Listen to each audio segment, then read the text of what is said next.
করেছে। আর 2 নাম্বার, ইন্ডিয়ার ডরায় জনপ্রিয় ইসলামী বক্তারে, এই জন্যই তারা সরাও হয়েছিল মৌলানা দেলাওয়ার হোসেন সাইদের উপরে।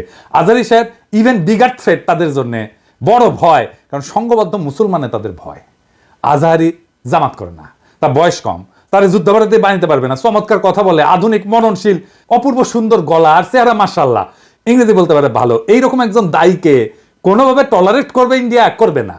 এক বেকুবা তার মাথার দাম ধার্য করেছে, শুনেছেন? শুনেন।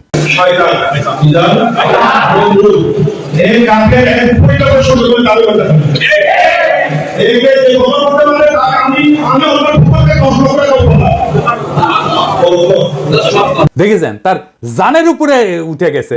পুলিশকে কইছে ওই হারামজাদার এখনই ধরে প্যাকেট করেন, ওই যে কইছে 10 লাখ টাকা দিবে ও প্যাকেট করেন। বিএনপি নেতারা খুব অপমানজনক ভাবে কথা কইতেছে, আজহারী হুজুরের পিছে লাগিছে। দেখেন দুদু ভাই কয় আজহার নাকি মাজার কি যেন আছে, দেখেন শুনেন। ওই যে কে যেন আজহার নাকি মাজার একজন আছে। দুদু ভাই, আপনারা যে বিএনপির দুদু বলে এটা জানেন? হ্যাঁ, দুদু দুদু, বুকের দুদু, বুকের দুদু নাম বিকৃত করেন কে? বেদবি কুটি থেকে শিখেছেন। আপনার কর্মী আপনার কথা না শুনে আজহারী হুজুরের কথা শুনবি? এটা জানেন না তো? কর্মীর সাথে তো যোগাযোগ নাই, জিজ্ঞেস করে দেখেন। আজহারী হুজুরের নাম শুনলে কয়বার সালাম দেয় শুনেন, আর আপনার পিছে যায় কি কয় শুনেন। নিজেরা বেশি হারকুলিস ভাবেন না, বুঝছেন? উঠলের দিন বাগে খেছে। আওয়ামী লীগ আমলে ওয়াজে আইসা আওয়ামী লীগ নেতারা চড়াও হইতো না, দেখেছেন না? চড়াও হইতো না। এখন বিএনপি নেতারা চড়াও হচ্ছে।